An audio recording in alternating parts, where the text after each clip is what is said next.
Hi, my name is Jonathan Girantano, and I'm an assistant professor of otolaryngology head and neck surgery at MedStar Georgetown University Hospital in Washington, D.C.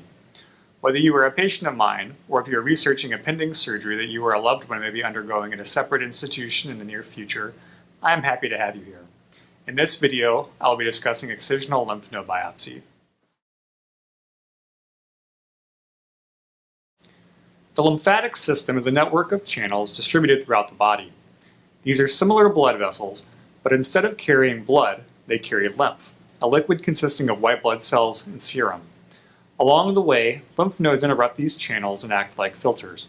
These lymph nodes may swell when an infection is nearby, as they remove infected material from the lymph.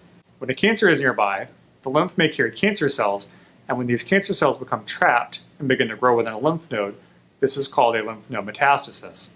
Alternatively, sometimes a cancer can develop within the lymph nodes themselves. This type of cancer is called a lymphoma. In many cases, a diagnosis of cancer being within a lymph node can be made by fine needle aspiration or core needle biopsy, procedures that can be performed outside of the operating room without anesthesia. However, in order to guide treatment plans for some different types of cancers, more material is needed for the pathologist than needle biopsy can provide. This is especially important for lymphoma. Lymphomas represent a large spectrum of tumors, and the diagnosis and treatment of these specific tumors is often guided by a specific architecture of the lymph node and the different molecular profiles and tumor markers located within the lymphoma. The most reliable way to obtain enough tissue to perform this special histopathological testing is to remove the entire lymph node or a large piece of a lymph node. Lymph node biopsy may be performed under general anesthesia, meaning you are fully asleep, or under monitored anesthesia care, meaning you are very sleepy, but you do not require a breathing tube. An ultrasound is used to identify the lymph node that is the most readily accessible for biopsy. A small incision that runs along a skin crease in the neck is then marked over the lymph node. The skin is incised, and the dissection proceeds to identify and remove the suspicious lymph node. This is then immediately sent to pathology for review. Once the lymph node is removed, the incision is then closed with absorbable sutures. No drains are placed after lymph node biopsy, and the lymph node biopsy itself takes around 1 hour to complete. Complications from lymph node biopsy are usually minor. General anesthesia is safe and can be further discussed prior to surgery with your anesthesiologist. The potential complications of lymph node biopsy are divided into nerve injury, vessel injury, and infection. Several motor nerves exist in the neck. The proximity of a nerve to the targeted lymph node changes depending on the location of the lymph node. The most common nerves in the proximity of a lymph node biopsy are the spinal accessory nerve, the nerve that supplies the sternocleidomastoid and trapezius muscles, the vagus nerve, the nerve that supplies the voice box, and the marginal mandibular nerve, a small branch of the facial nerve that is encountered just below the jawline at the top of the neck. Injury to the spinal accessory nerve may result in weakness in shoulder movement and difficulty raising the arm. Injury to the vagus nerve may result in hoarseness, and injury to the marginal mandibular nerve may result in weakness of the lower lip, which appears as a crooked smile. The risks of injury to these structures is small, but the risk may increase depending on the exact location of the lymph node being biopsied. Numbness of the neck skin over the incision is expected after lymph node biopsy, and this improves in the months following surgery. This occurs because the nerves that provide sensation to the neck skin are transected with the incision and need to reestablish their connections to the skin after surgery. Arteries and veins may be encountered during lymph node biopsy.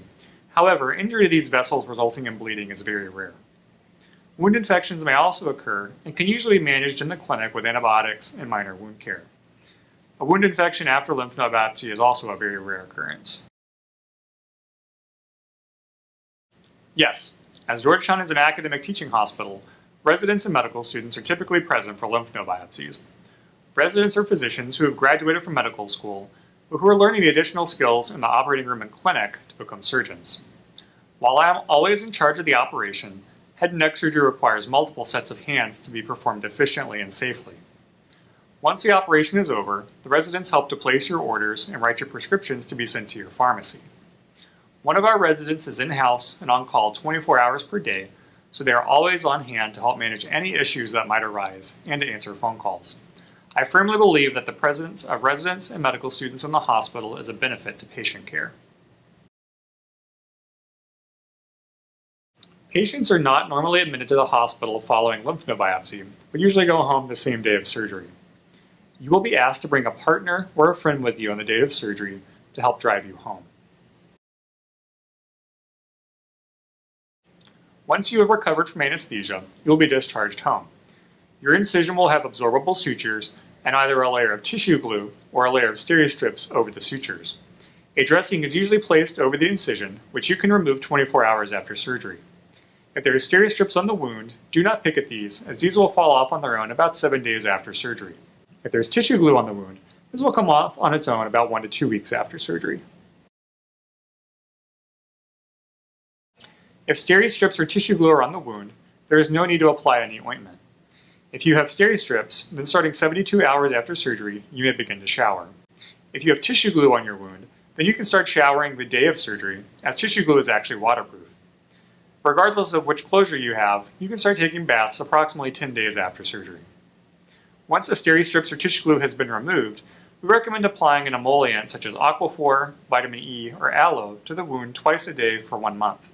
After the first month, you may then use Mederma for an additional 2 months if you like to help optimize wound healing. You will be given a prescription for a pain medicine to take on an as-needed basis.